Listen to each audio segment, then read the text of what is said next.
Coweta is set to host McAllister tonight in a battle of two unbeaten high school football teams just 4 days after a tornado touchdown near the Coweta football field. News on 6's Cal Day is live after speaking with district officials on how they were able to get ready for tonight's game. Cal.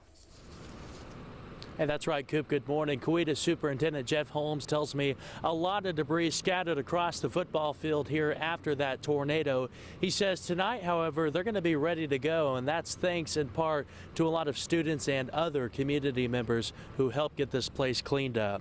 Holmes says the tornado did lots of damage to one of the schools nearby and to the baseball field, but here at the stadium, it's mostly just signs that have been knocked down. He says the district checked the scoreboard, the lights, and the game clock after that storm just to make sure everything's good to go, and says for tonight it's game on.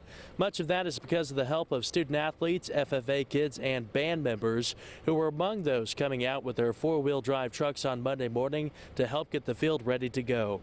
Within hours, the Coweta football team and band were back to practice and preparation for tonight's game. Just talking to our coaches and our band director as well, both of them were talking about how this storm has also kind of brought them together. The kids feel a sense of urgency and pride and commitment. And that highly anticipated game between these two unbeaten 5A schools kicks off tonight at 7 o'clock. Live in Coweta this morning, Cal Day, Oklahoma's Own News on 6. Thank you, Cal.